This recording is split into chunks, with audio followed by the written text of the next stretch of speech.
Good morning. Hi friends, good morning. Welcome to zero IAS. जैसा हम लोगों prelims 2023 के लिए अपनी तैयारी को और स्ट्रॉन्ग करने के लिए इकनॉमी और पॉलिटी का लेक्चर मैंने शुरू किया है। इसी सीरीज़ में इकनॉमी में हम लोगों ने मृणाल सर का जो इकनॉमी का पीडीएफ है उसको फाउंडेशन लेके उसको बेस बना के हम लोग अपनी तैयारी को करेंगे। ठीक है, तो इसमें मैंने पेज नंबर 24 तक आपको पढ़ा दिया था। इसके बाद जो है हम लोग आगे का पेज 22 से 21 तक हो चुका था। अब 22 पेज तक से हम लोग आगे का 10-12 पेज पढ़ेंगे। हम लोग थोड़ा थोड़ा करके पूरा जो 1000 का पेजेज है उसको पीडीएफ को हम लोग जो है 30 से 40 दिन में कंप्लीट कर देंगे। ठीक है, तो आइए देखते हैं, शुरू करते हैं lecture. Welcome to zero IAS. देखिए, जो टॉपिक है, अगला टॉपिक कार्ड पेमेंट को लेके है। ठीक, तो पहले मैग्नेटिक कार्ड हुआ करता था, आप यूज करते होंगे। एटीएम में एक स्ट्रिप होता था ये, ठीक है, वो काला कलर का होता था। तो इसको क्या होता है, इसमें दिक्कत ये होता था, ये इसको आप डालते थे बैंक में, लेकिन क्लोनिंग का इशू था। ठीक है, इसको कोई कॉपी कर लेता था और स्कीमिंग करके फिर आपका कार्ड को नकली कार्ड बना लेता था, अपने पास रख के उसको यूज करता था। इससे फ्रॉड होता था, इसलिए आरबीआई ने इसको बैन कर दिया। अब जो कार्ड आता है वो ईएमवी कार्ड आता है। ठीक है, ईएमवी मतलब ई से यूरो, एम से मास्टर कार्ड और वी से वीज़ा, जिसमें एक ये आप देखे होंगे, आप कार्ड में एक तो स्ट्रिप होता है पतला सा, और वो गोल्डन कलर का जनरली होता है या सिल्वर का होता है। उसको कॉपी करना डिफ़िकल्ट होता है। ठीक है, तो अब जो हम लोगों का पहले मास्टर कार्ड था, जो मैग्नेटिक कार्ड था, उसको ख़त्म करके अब हम लोग ईएमवी कार्ड इंडिया में है। ठीक है, तो ये जो कार्ड यूज करते हैं, या तो हम कॉन्टैक्ट किसी मशीन में डालते हैं, कॉन्टैक्ट होता है, जैसे पीओएस मशीन का आप अंदर डालें तो उसको कॉन्टैक्ट बेस्ड कार्ड बोलते हैं, जिसमें आपको मशीन से टच करना होता है। दूसरा, टेक्नोलॉजी के बेसिस पे हम लोग बस मशीन से ऊपर से दिखा देते हैं। जिस तरह देखिए, इसमें मशीन नीचे है लेकिन कार्ड को ऊपर दिखाया जा रहा है, तो इसको बोलते हैं कॉन्टैक्ट टेस्ट कार्ड। इसमें RFID यूज होता है, रेडियो फ्रीक्वेंसी आइडेंटिफिकेशन। ठीक है, टेक्नोलॉजी यूज होता है। ठीक, RFID क्या है और NFC क्या है वो हम लोग पढ़ेंगे। नियर फील्ड टेक्नोलॉजी इसको बोलते हैं, नियर फील्ड कम्युनिकेशन और रेडियो फ्रीक्वेंसी आइडेंटिफिकेशन। ठीक है, इसको हम लोग साइंस टेक की बुक में अच्छे से पढ़ेंगे। अगला जो टॉपिक है हमारा वो है कार्ड टोकनाइजेशन। देखिए, अगर हम अपना कार्ड का डिटेल अगर जो है डिजिटल पेमेंट जो प्रोवाइडर्स हैं या ऑनलाइन शॉपिंग में अमेजन पे, फ्लिपकार्ट पे स्टोर करते हैं, तो उसका मिसयूज होने का चांस होता है। इसीलिए आरबीआई ने एक सिस्टम लेके आया जहाँ पे हम लोग अपना जो कार्ड का हमारा जो कार्ड होता है ओरिजिनल वाला, उससे हम लोग आर्टिफिशियल कार्ड जो है एक नॉर्मली बनाएंगे। लिंक होगा जो इसी से, लेकिन इसमें जो भी नंबर होगा वो हम खुद डिसाइड करेंगे। ठीक है, और इसका जो CVV नंबर होगा वो खुद डिसाइड करेंगे, मतलब एक टोकन का बन जाएगा। और ये टोकन, इस जो टोकन कार्ड है उसको हम अमेजन पे या फ्लिपकार्ट पे करेंगे। अगर कोई बदमाश इसको कॉपी भी करता है तो ये कार्ड सिर्फ 1 टाइम वैलिड होगा, लेकिन हमारा जो ओरिजिनल ये वाला कार्ड है, ये तो इसको कुछ नहीं हो पाएगा। उसी को बोलते हैं कार्ड टोकनाइजेशन। मतलब जो ओरिजिनल कार्ड था उसको हम टोकन के रूप में कोई आर्टिफिशियल कार्ड, कोई हम सेकेंडरी कार्ड, कोई फेक आईडी क्रिएट कर देंगे, फिर उस आईडी से हम अपना शॉपिंग कर लेंगे जो भी करना है, और मेरा ये जो ओरिजिनल वाला कार्ड है वो ज्यों का त्यों सिक्योर बना रहेगा। उसी को हम लोग बोलते हैं कार्ड टोकनाइजेशन। बस आपको इतना समझ में आना है। ठीक है, तो कार्ड जो ऑनर है वो कार्ड टोकनाइजेशन के थ्रू कार्ड इश्यूअर बैंक या वेबसाइट में, ऐप में जाके वो अपना कार्ड डिजिटल को, जो ये आपका सेकेंडरी कार्ड है, उसको जनरेट कर सकता है लैपटॉप से, डेस्कटॉप से, टैबलेट से, वेरिएबल से। ठीक है, और एक जो है अक्टूबर 2022 से ये इफ़ेक्टिव है। ठीक, ये समझ में आ गया आपको। आगे देखते हैं topic national common mobility card. देखिए, नेशनल है मतलब राष्ट्रीय है, कॉमन सबके लिए एक है, मोबिलिटी मतलब आने जाने का, ठीक है ना, कार्ड, तो इसको NCMC कार्ड बोलते हैं।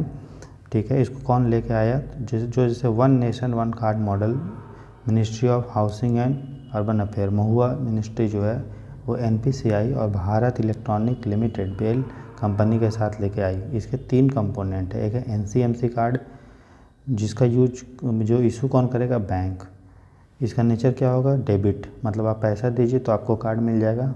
क्रेडिट कार्ड मतलब आप यूज कर लीजिए, पैसा आपको बाद में देना पड़ेगा। और प्रीपेड कार्ड मतलब आपको वाउचर मिल जाएगा पहले आप पैसा देंगे तो, जिस तरह पहले रिचार्ज कूपन होता था मोबाइल में, आप पैसा देते थे फिर आपको कूपन दिया जाता था। तो इसको कहाँ कहाँ यूज कर सकते हैं, मेट्रो में, चूँकि ये मोबिलिटी के लिए है ना, मोबिलिटी के लिए है तो आप इसको मेट्रो में यूज कर पाएंगे, ठीक है, बस में, सब अर्बन में, railway, toll, parking, retail, shopping, ये सब में, ठीक।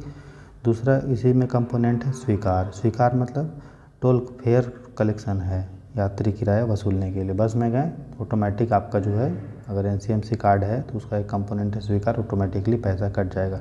स्वागत जो है वो जो ऑटोमेटेड गेट होता है मेट्रो में या बस स्टेशन में, उसके लिए है स्वागत। इंटरनल डिफरेंस ज़रूरी नहीं है, बस याद रखिए स्वागत, स्वीकार और NCMC डील करता है मोबिलिटी कार्ड से, इसको मिनिस्ट्री ऑफ महुआ और ये सब जो है कंपनी लेके आई है, ठीक है।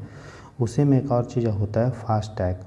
जैसे पहले क्या होता था, टोल नाके पे जहाँ पे गाड़ी रुकती थी, हाईवे में जो टैक्स लगता है उसको टोल टैक्स बोलते हैं, ठीक है। तो पहले आदमी कलेक्ट करता था, जिसमें क्या होता था, टाइम लगता था, गाड़ियों की लंबी लाइन लग जाती थी। अब क्या है, जो NHAI है वो फास्टैग ऐप लेके आई है और फास्टैग पार्टनर इसके, ठीक है, इसके मदद से क्या होता है, ऑटोमेटिक जो है आपकी गाड़ी, जैसे आपकी गाड़ी है तो यहाँ पे एक RFID कार्ड लगा होगा, ठीक है, कार्ड लगा होगा फास्टैग कोड, और यहाँ पे जहाँ पे गाड़ी रुकती है तो ये मान लीजिए उसका वो डंडा है, यहाँ पे कोई कैमरा लगा होगा, ये डायरेक्ट आपको स्कैन कर लेगा इस चीज़ को, इसमें आपकी गाड़ी नंबर होगी और पैसा रहेगा इस कार्ड में, स्कैन करके, और ये गाड़ी से इससे जो है इस चीज़ से पैसा आपका डिडक्ट हो जाएगा, बैलेंस बच जाएगा और ये खुल जाएगा, फिर आप ऐसे निकल जाएंगे। मतलब सब चीज़ ऑटोमेटिक हो रहा है टेक्नोलॉजी की मदद से, इसीलिए आपको वहाँ पे रुकना नहीं पड़ेगा और कैमरा के थ्रू हो रहा है, ठीक है। जो RFID टेक्नोलॉजी यूज होता है उसको, रेडियो फ्रीक्वेंसी वाला, तो ये आपको ध्यान रखना है, उसी को बोलते हैं फास्ट टैग। इसमें जो गाड़ी में जो टैग लगा था उसी को क्या बोलते हैं, फास्ट टैग बोलते हैं, ठीक है। और RFID टेक्नोलॉजी यूज होता है। तो इसको जितने भी ये प्रीपेड रिचार्जेबल टैग्स है, पहले आपने प्रीपेड किया तो आपको टैग मिला, ठीक है, जो इलेक्ट्रॉनिक टोल कलेक्शन में यूज होता है और radio frequency identification technology use किया जाता है इसमें। तो जो NHAI है, national highway authority of India, जितने भी बॉडी जिसमें अथॉरिटी रहता है उसको जनरली वो स्टेचुटरी बॉडी होता है, ठीक है, याद रखिएगा, जनरली बता रहा हूँ, national highway authority of India, ठीक है ना, जैसे एयरपोर्ट अथॉरिटी ऑफ इंडिया, ये सब जितने भी लगभग बॉडी हैं सब स्टेचुटरी हैं, जिसमें भी अथॉरिटी वर्ड रहेगा जनरली। तो ये स्टेचुटरी बॉडी है हाईवे मिनिस्ट्री के अंडर। इसने 2 ऐप लेकर आया, माई फास्ट टैग ऐप और फास्ट टैग पार्टनर। क्यों, इससे इलेक्ट्रॉनिक टोल कलेक्शन होगा, नाके पे आपको जो है टैक्स नहीं देना, टैक्स देंगे तो ऑटोमेटिक देंगे। उसी तरह NPCI जो है लेके आई है, national electronic toll collection technology, इसी को सहायता के लिए, ठीक है, national electronic toll collection technology.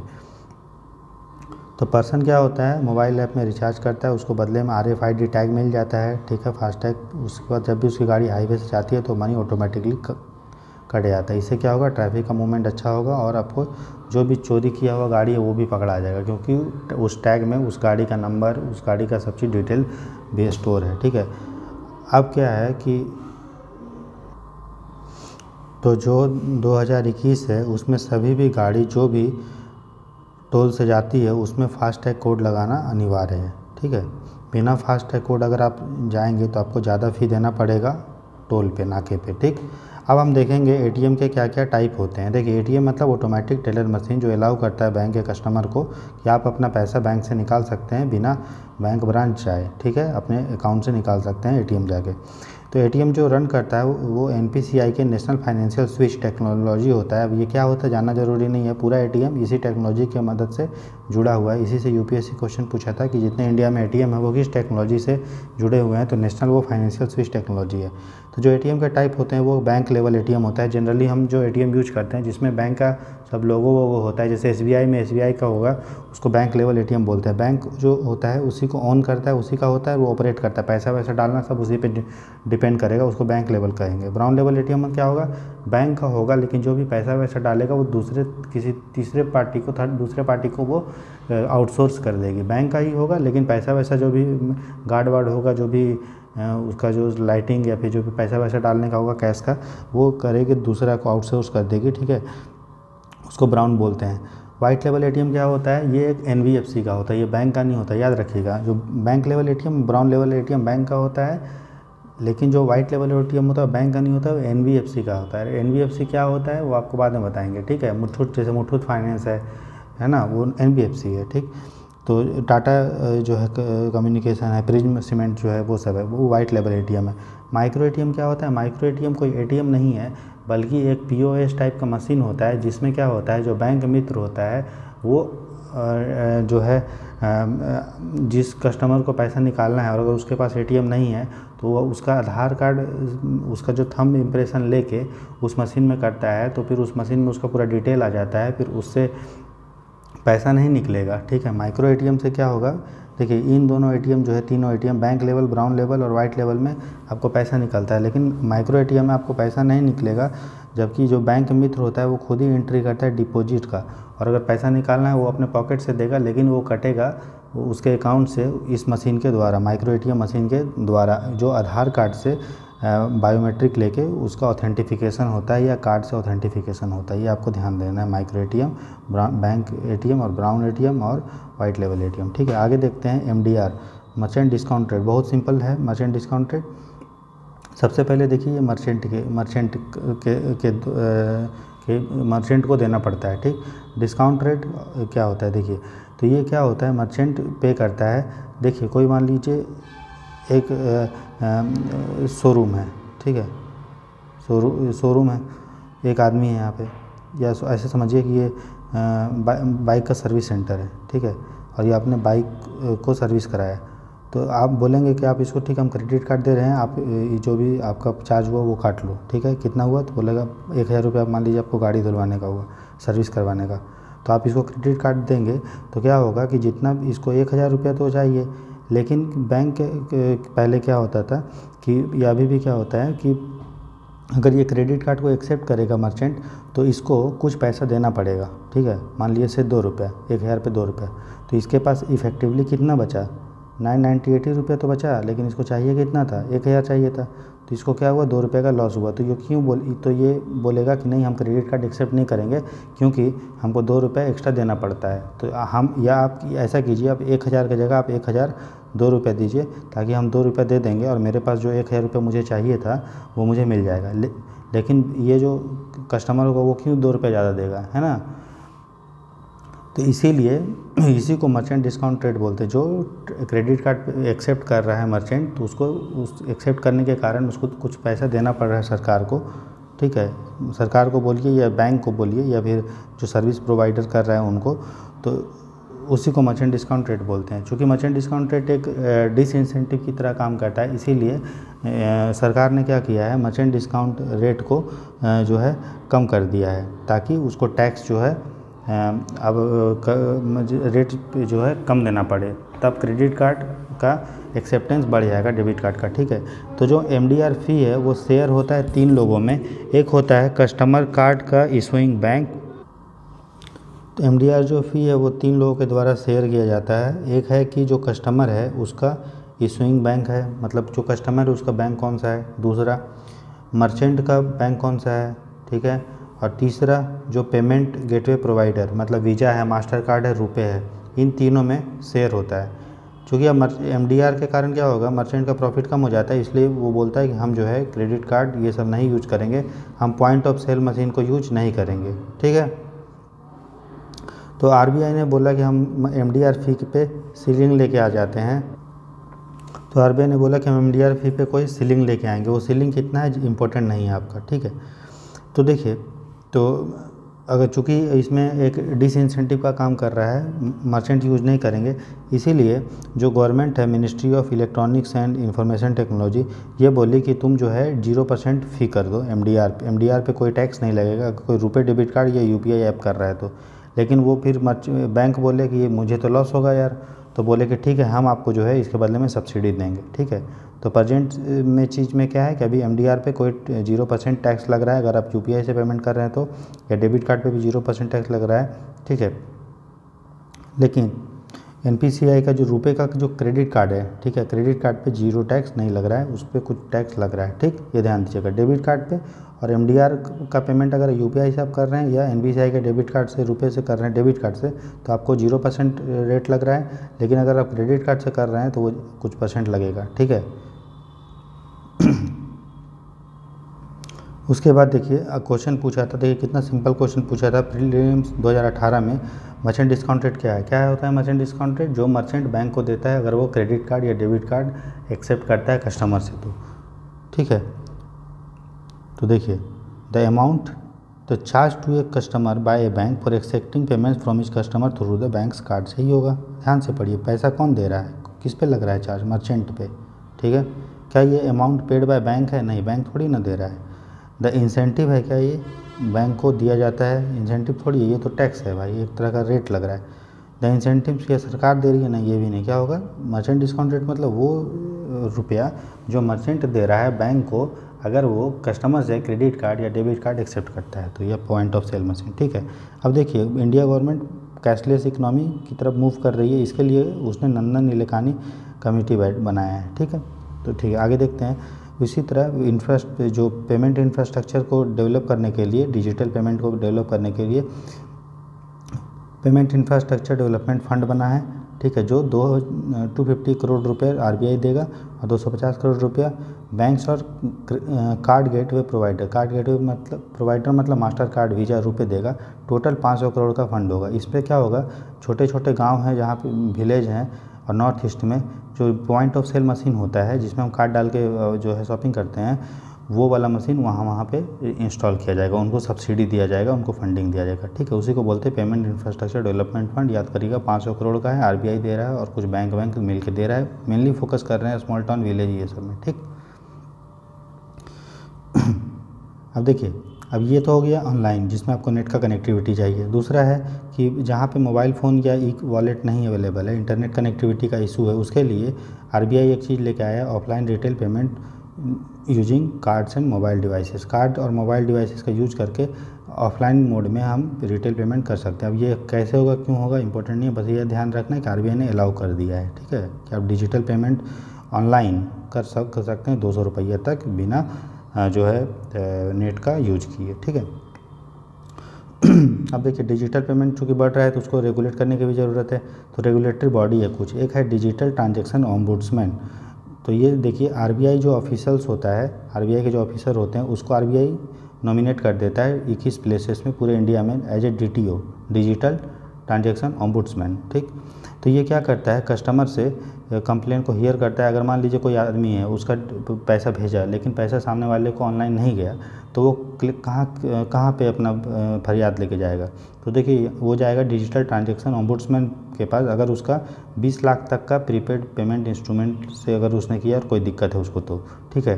तो ये जो डीटीओ है वो ऑर्डर कर सकता है कंपनी को कि क्या दिक्कत है आप देखिए, और अगर उस आदमी को अगर मानसिक उत्पीड़ना भी हुआ, अगर बार बार उसको जाना पड़ रहा है, टेंशन हो रहा है, तो 1 लाख रुपये का एक्स्ट्रा अगर उसको दिया भी जा सकता है। जितना उसको क्लेम है वो तो देगा ही, लेकिन अगर उसको परेशानी भी हुआ, आने जाने में दिमाग ख़राब हुआ, तो उसको 1 लाख एक्स्ट्रा भी दिया जा सकता है। अगर आपको डीटीओ के डिसीजन के अगेंस्ट अगर वो कुछ डीटीओ ने कुछ बोला, अगर बैंक को उसको अपोज करना है या डिजिटल पेमेंट प्रोवाइडर जो भी हैं उसको अपील को अगर चैलेंज करना है, तो कहाँ जाएगा? तो आरबीआई का जो डिप्यूटी गवर्नर है वहाँ जाएगा, ठीक है। याद रखिएगा 20 लाख तक का, अगर 20 लाख से ऊपर का केस है तो मैटर इसके जुरिस्डिक्शन में नहीं है, विक्टिम को सिंपली कहाँ जाना पड़ेगा? कोर्ट जाना पड़ेगा, ठीक। अगला है पेमेंट रेगुलेटरी बोर्ड। देखिए अभी जो डिजिटल पेमेंट है उसको देख रेख करने के लिए जो है पेमेंट एंड सेटलमेंट एक्ट के अंडर एक स्टैट्यूटरी बॉडी है। स्टैट्यूटरी मतलब कानून के द्वारा बनाया गया है। इसी कानून के द्वारा आरबीआई के अंडर में बॉडी है एक board for regulation and supervision of payment and settlement system, BPSS। तो इसके अंदर आरबीआई जो है डिजिटल पेमेंट को क्या करती है? रेगुलेट करती है। लेकिन चूंकि आरबीआई के पास बहुत सारा, आरबीआई क्या करती है, जैसे हमने पढ़ा था नेफ्ट, NEFT और RTGS, real time gross settlement, इसको लागू भी करती है, उसको चलाती भी है और रेगुलेट भी कर रही है। तो कहीं ना कहीं कॉन्फ्लिक्ट ऑफ इंटरेस्ट है, ठीक। हम उस चीज़ को रेगुलेट नहीं करना चाहिए जो हम चीज़ प्रोवाइड कर रहे हैं, सर्विस, है ना। जैसे कि मान लीजिए कोई दुकानदार है, वही दुकान का प्राइस फिक्स कर रहा है और वही मार्केट को भी रेगुलेट कर रहा है, तो दुकानदार को क्या चाहेगा कि प्राइस बहुत ज़्यादा हो, प्रॉफिट बहुत ज़्यादा हो, लेकिन उसको दूसरा काम है कि प्राइस रेगुलेट होना, ताकि कस्टमर को फ़ायदा मिले, तो कहीं ना कहीं उसको हित का टकराव होगा, कॉन्फ्लिक्ट ऑफ इंटरेस्ट होगा। इसीलिए गवर्नमेंट ने सोचा था कि हम एक नया से बॉडी बनाएंगे, पेमेंट रेगुलेटरी बोर्ड, जो पेमेंट सिस्टम को रेगुलेट करेगी। आरबीआई की ये वाली बॉडी को रेगुलेशन पावर नहीं दिया, को हटा के हम पेमेंट रेगुलेटरी बोर्ड को देते हैं। लेकिन आरबीआई ने इसको अपोज किया, बोला कि इससे हम लोग का इंडिपेंडेंस, आरबीआई का इंडिपेंडेंस जो है वो खतरे में आता है। तो रतन वटल कमेटी ने ही सलाह दिया था कि हम पेमेंट रेगुलेटरी बोर्ड बनाएंगे। लेकिन अभी जो है आरबीआई के डिफरेंस के कारण, गवर्नमेंट के डिफरेंस के कारण, अभी मतभेद के कारण अभी ये सेटअप नहीं हुआ है। ठीक है, अब देखिए कुछ इंडेक्स हम लोग देखेंगे जो ज़रूरी होता है, जो आरबीआई लेके आती है, बस आपको नाम इसमें याद रखना है। पहला है payment and settlement system vision 2019 से 21, ठीक है, ये आरबीआई लेके आया है। दूसरा डिजिटल पेमेंट इंडेक्स, ये भी आरबीआई लेके आया है। तीसरा फाइनेंशियल इंक्लूजन इंडेक्स, ये भी आरबीआई लेके आया है। फिर आरबीआई का एक हार्बिंजर हैकाथन है, जो हैकाथन मतलब समझ लीजिए कोई कंपटीशन करवाता है ताकि हम डिजिटल पेमेंट को स्टोर जो है क्या करेंगे, प्रमोट करेंगे। ठीक, उसके बाद देखते हैं अगला जो टॉपिक है वो हमारा है क्रिप्टो करेंसी और ब्लॉकचेन टेक्नोलॉजी।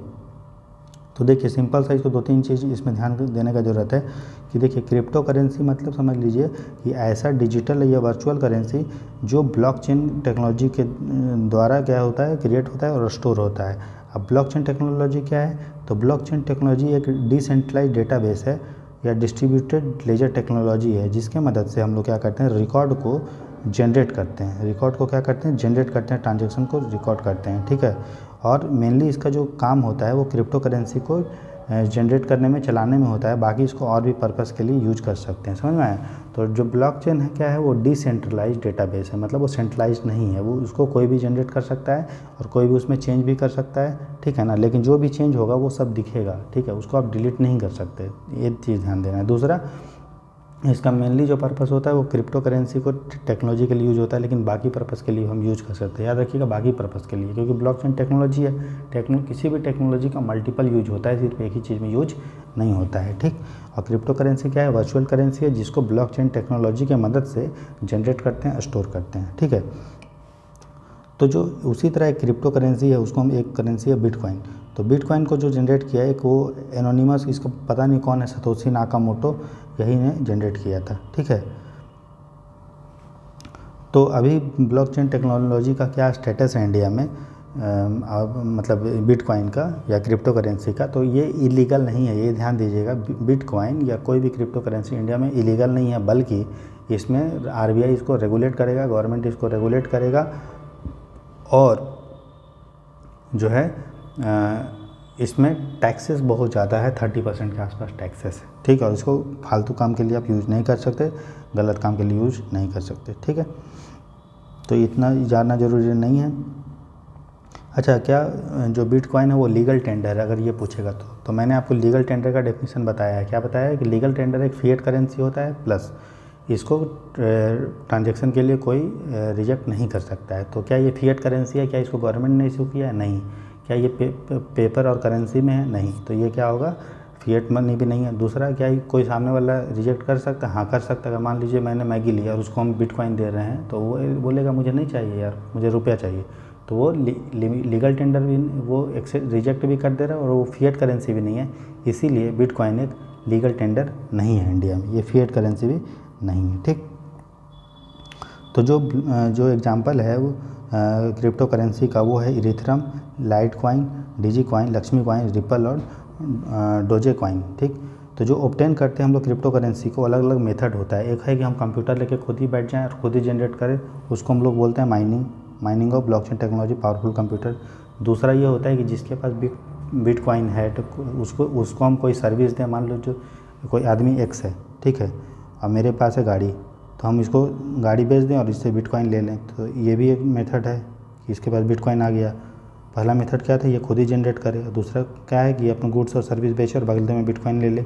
तीसरा मेथड क्या है कि इसके पास इसको बिटकॉइन चाहिए और इसके पास डॉलर है, तो मार्केट में जो भी रेट चल रहा होगा कि $1 इक्वल टू या $100 इक्वल टू 1 बिटकॉइन, तो वैसे भी एक्सचेंज कर सकता है। ठीक है, मतलब पैसे के जो भी इसके पास करेंसी है उसके आधार पे भी एक्सचेंज कर सकता है। ये 3 मेथड है। ठीक है, अब जानने का ज़रूरत नहीं है, चूँकि कंप्यूटर यूज़ हो रहा है तो इसे इलेक्ट्रिसिटी बहुत लगेगा, ई वेस्ट जनरेट हो सकता है ना। प्राइस बहुत फ्लक्चुएट करता है क्योंकि कोई रेगुलेट करने वाला नहीं है, कोई जानेगा तब तो रेगुलेट करेगा, लेकिन पता ही नहीं है, सिर्फ टैक्स हम लोग लगा सकते हैं, वो भी बहुत डिफ़िकल्ट है पता करवाना, ठीक है। तो इसी में देखते हैं हम लोग कि जैसे कि एक कॉन्सेप्ट होता है hot wallet and cold wallet. तो हॉट वॉलेट और कोल्ड वॉलेट डील करता है जो है किससे डील करता है, क्रिप्टो करेंसी से। अगर कोई वॉलेट जिसमें जो नेट से कनेक्टेड है उसको हॉट वॉलेट बोलेंगे, और अगर नेट से कनेक्टेड नहीं है तो कोल्ड वॉलेट, ठीक। क्रिप्टो एक विंटर होता है, क्रिप्टो विंटर इन बिटकॉइन प्राइसेस। जो तो क्या हुआ है अभी प्रेजेंट में बिटकॉइन का जो प्राइसेस है वो बहुत फॉल हो चुका है, $17,000 से $20,000 हो चुका है। और एक्सपर्ट बोलते हैं कि अब ये प्राइस फ्रोज हो चुका है। जिस तरह विंटर में सब लोग ठंडे से सिकुड़ जाते हैं, उसी तरह क्रिप्टो करेंसी भी सिकुड़ गया, उसी को हम लोग क्रिप्टो विंटर बोलते हैं, ठीक है। क्या बोलते हैं, क्रिप्टो विंटर, ठीक है। बस इसे ज़्यादा जानने की जरूरत नहीं है। देखिए कितना आसान क्वेश्चन पूछा था बिटकॉइन को से CDS में। देखिए क्या ये डिसेंट्रलाइज वर्चुअल करेंसी है अभी आपको बताया decentralize virtual currency, decentralize ledger से जनरेट करते हैं। It is generated through complex computer, हाँ कॉम्प्लेक्स कंप्यूटर जनरेट होता है, ठीक है। RBI recognize legal tender recognize किया। अगर लीगल टेंडर रिकॉग्नाइज करता है, नॉर्मल सोचिए तो हमारे और अब सबके पास बिटकॉइन होता है, लेकिन है क्या, नहीं है। दुकान वाला भी जिस तरह से पेटीएम में का QR कोड होता है वो लिख देता है कि यहाँ पे बिटकॉइन भी एक्सेप्ट किया जाता है अगर लीगल टेंडर होता है तो, लेकिन ये नहीं है। तो क्या होगा, तीसरा क्वेश्चन ऑप्शन गलत है मेरा, और 1 और 2 सही है, पूछा है हमसे करेक्ट, तो ये हो गया, ठीक है। UPSC प्रीलिम्स 2020 में पूछा है ब्लॉकचेन टेक्नोलॉजी से रिलेटेड। देखिए ये एक पब्लिक लेजर होता है दैट एवरीवन कैन एक्सेप्ट, कोई भी देख सकता है लेकिन कोई भी इसको कंट्रोल नहीं कर सकता, क्योंकि ये डिसेंट्रलाइज होता है, मल्टीपल इसके यूजर होते हैं तो कोई नहीं देख सकता है। लेकिन इंडिया में क्या है कि RBI मनी के सप्लाई को कंट्रोल करता है, लेकिन ब्लॉकचेन टेक्नोलॉजी को कोई कंट्रोल नहीं कर पाया क्योंकि ये डिसेंट्रलाइज लेजर है, ठीक है। तो ये सही होगा। दूसरा, structure and design of blockchain is such that all the data in are about crypto currency only. क्या सभी डेटा क्रिप्टो करेंसी में ही होगा, ऐसा नहीं है। क्रिप्टो करेंसी एक वे है ब्लॉकचेन टेक्नोलॉजी का यूज करके उसको डेटा को स्टोर करने का, लेकिन सिर्फ क्रिप्टो नहीं होगा, और भी चीज़ में हो सकता है, तो ये गलत होगा। उसके बाद है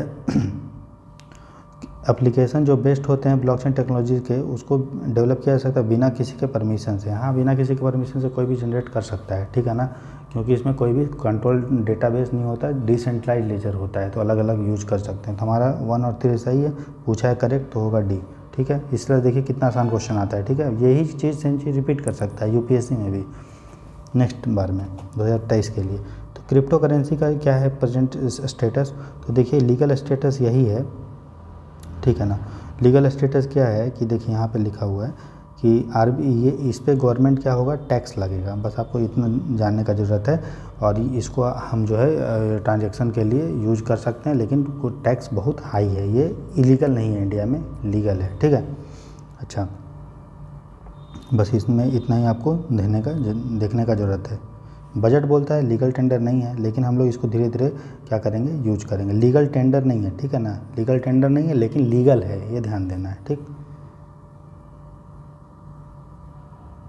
उसके बाद जब इतना सा ये सारा चीज़ चल रहा था तो RBI ने बोला कि हम खुद ही अपना जो है क्रिप्टो करेंसी या डिजिटल करेंसी लेके आएंगे, जिसको हम लोग बोलते हैं CBDC, सेंट्रलाइज बैंक जो है डिजिटल करेंसी। अभी आएगा आपको, देखिए इधर है सेंट्रल बैंक डिजिटल करेंसी, ठीक। तो याद रखिएगा OECD का CARA फ्रेमवर्क है, जिसको मैं पढ़ाऊंगा आपको बजट में पढ़ाएंगे डायरेक्ट टैक्सेस में, वो कौन लेके आया है, OECD, ठीक। अब देखिए क्रिप्टो करेंसी बहुत सारे देश में बैन है, ये आपको जानने की ज़रूरत नहीं है, ठीक है। किसी देश में लीगल टेंडर है क्रिप्टो करेंसी, जैसे वेनेजुएला में है, बोलीवार है, मार्शल आइलैंड में जो है आपको इसका कैपिटल क्या है, मजूरो है ना। ये पहला कंट्री था जो SOV करके क्रिप्टो करेंसी लेके आया था। एल सल्वाडोर भी है, ठीक है ना, जिसको क्या है, ये भी इसका भी क्रिप्टो, एल सल्वाडोर पहला नेशन था वर्ल्ड में जो बिटकॉइन को लीगल टेंडर है, ठीक है। तो उतना ज़्यादा ज़रूरत नहीं, बस हल्का हल्का थोड़ा थोड़ा ऊपर हमको देखना है, ठीक। उसके बाद देखिए यूनिसेफ जो था वो क्रिप्टो करेंसी फंड बनाया है, ठीक है, और पहला ऑर्गेनाइजेशन है जो एक्सेप्ट करेगा क्रिप्टो करेंसी, ये इंपॉर्टेंट है। यूनिसेफ पहला ऑर्गेनाइजेशन है जो क्रिप्टो करेंसी में पेमेंट को एक्सेप्ट कर रहा है। वर्ल्ड बैंक जो है एक बॉन्ड आई करके crypto currency first blockchain bond लेके आया है, बॉन्ड आई। ठीक, वर्ल्ड इकोनॉमिक फोरम ने क्या हुआ है कि बिल ऑफ राइट लेके आया है, एक डॉक्यूमेंट पब्लिश किया, ब्लॉकचेन बिल ऑफ टेक्नोलॉजी। तो ऐसे क्वेश्चन आएगा, blockchain bill of rights was in news, it was brought about by, किसके लिए लाया गया है, कौन लेके आया है? तो वर्ल्ड इकोनॉमिक फोरम लेके आया कि वर्ल्ड बैंक लेके आया? तो कौन लेके आया? World economic forum. बस ऐसा क्वेश्चन आएगा। ठीक, क्रिप्टो करेंसी में एक कॉन्सेप्ट है स्टेबल कॉइन। स्टेबल कॉइन ही क्रिप्टो करेंसी का एक टाइप है। स्टेबल कॉइन जो है क्रिप्टो करेंसी का एक टाइप है, जिसमें अभी अब क्या होता है कि क्रिप्टो करेंसी का जो वैल्यू होता है वो किस पे डिपेंड करता है? तो वो आप कितना क्रिप्टो करेंसी कौन कितना जनरेट कर रहा है, डिमांड और सप्लाई पे मार्केट में। लेकिन जो स्टेबल कॉइन है, चूँकि नाम है स्टेबल, ये भी एक तरह का क्रिप्टो करेंसी है जो ब्लॉकचेन टेक्नोलॉजी पे के द्वारा जो है जनरेट किया था, स्टोर किया जाता है। लेकिन इसका जो वैल्यू फिक्स होता है वो फिक्स होता है गोल्ड, डॉलर और फिएट करेंसी के द्वारा। फिएट करेंसी क्या है? रुपया है, डॉलर है, ये सब है। जैसे फेसबुक का लिब्रा है, टेथर है, ये सब है। तो स्टेबल कॉइन क्या है? एक क्रिप्टो करेंसी का टाइप है जिसमें उसकी वैल्यू फिक्स होती है गोल्ड वोल्ड से, फिक्स चीज़ से, स्टेबल चीज़ से, इसीलिए इसको स्टेबल कॉइन बोलते हैं। ठीक है, उसके बाद देखिए central bank data digital currency. तो सेंट्रल बैंक डिजिटल करेंसी क्या है? जिस तरह बिटकॉइन ये सब का या क्रिप्टो करेंसी का चलन बहुत बढ़ रहा था, तो आरबीआई ने बोला हम खुद ही जो है डिजिटल करेंसी लेके आएंगे जिसका नाम होगा सेंट्रल बैंक डिजिटल करेंसी, जिसे आप यूज कर सकते हैं स्कॉलरशिप के लिए, सब्सिडी देने के लिए, लोन वोन देने के लिए। ठीक है, ठीक है। और इसको आरबीआई का स्टाफ सैलरी देने के लिए, लोन देने के लिए, गवर्नमेंट सिक्योरिटी को परचेज करने के लिए, रेपो रेट, एमएसएफ, ये सब को जनरेट करने के लिए कर सकते हैं। और रेपो रेट क्या है, एमएसएफ क्या है, मार्जिनल स्टैंडिंग फैसिलिटी, सब आपको बताएंगे। ठीक, तो आपको यही समझ के आना है सेंट्रल बैंक डिजिटल करेंसी क्या है? एक तरह का क्रिप्टो करेंसी है। ठीक है, जो आरबीआई लेके आने का बात बोल रहा है। ठीक है ना, क्योंकि अगर हम फिजिकल पेपर रखते हैं तो उसका बहुत सारा दिक्कत है, उसका नकली नोट बनता है, उसका काउंटर फिटिंग होता है, उसका जो है रेड वेड मारना पड़ता है, पेपर का खर्च होता है, इंक का खर्च होता है। इसीलिए एक डिजिटल करेंसी लेके आ रहा है कौन? आरबीआई, जिसका नाम होगा CBDC, central bank digital currency. पैसा का जो यूज कर सकते हैं, जो रुपया का डिजिटल फिजिकल करेंसी का, वही आप यूज आरबीआई के बैंक डिजिटल करेंसी का भी यूज कर पाएंगे। ठीक है, बस। तो देखिए अब इतना हो गया है। उसके बाद इसका बेनिफिट क्या है? तो बेनिफिट यही है कि ये सीबीडीसी या सोवरेन डिजिटल फिएट करेंसी है या डिजिटल बेस मनी है। ये क्या क्या, इसी को तीनों इसी को बोलते हैं सोवरेन। क्यों? क्योंकि किसी सोवरेन राज्य स्टेट ने लेके आया, गवर्नमेंट लेके आ रही है, सोवरेन ही बोलते हैं। डिजिटल है और फिएट है। फिएट है क्यों? क्योंकि इसको सरकार लेके आई है, या ये पेपर या कॉइन में है, फिजिकल या डिजिटल, इसीलिए। या बेस मनी क्या है? बेस मनी होता है M0, हम लोग पढ़ेंगे M0 क्या है। आरबीआई के पास जो बैंक जो मनी का रिजर्व होता है उसको जो है M0 बोलते हैं। ठीक, आगे पढ़ेंगे। तो इससे क्या होगा? एक तो होगा नोट को प्रिंट करने का रेट कम हो जाएगा। ठीक है ना, कॉस्ट कम हो जाएगा। नकली नोट आप नहीं बना सकते क्योंकि आरबीआई अब इसी को इशू कर रहा है डिजिटल के रूप में। इसको ट्रेस किया जा सकता है क्योंकि हर बैंक में कुछ कुछ नंबर होगा, तो कहाँ कितना डिजिटल करेंसी इशू हुआ, कितना कहाँ गया, वो भी कर सकते हैं। लेकिन एनोनिमिटी रहेगा, जिस तरह किसी के भी पास हो सकता है, तो एनोनिमिटी क्या होगा? कम होगा। ठीक है ना। अब क्या होगा? पहले अभी बैंक नोट है, नोट में किसी का नाम नहीं लिखा हुआ है, किसी के पास भी हो सकता है, तो एनोनिमस होता है। लेकिन डिजिटल करेंसी में चूंकि नंबर होगा और कहाँ कितना इशू हुआ, तो ट्रैक करना जो है इजी होगा, ट्रेसेबिलिटी। ठीक, लेकिन चैलेंजेस क्या है? तो वही है, डिजिटल डिवाइड है, सब लोग नहीं यूज कर पाएंगे, फिनेंशियल लिटरेसी नहीं है, एक्सेस पॉइंट जैसे पॉइंट ऑफ सेल मशीन, ये सब बहुत कम है। ठीक है, साइबर टेररिज्म जो है ये सब हो सकता है, न्यूक्लियर अटैक हो सकता है। मान लीजिए कहीं न्यूक्लियर अटैक हो गया, नेचुरल डिजास्टर हो गया, मान लो आरबीआई के ऑफिस में ही कुछ दिक्कत हो गया, तो इससे क्या होगा कि पूरा भी जितना डिजिटल करेंसी सीबीडीसी का जितना भी डेटा था वो क्या होगा? ख़राब हो जाएगा, है ना।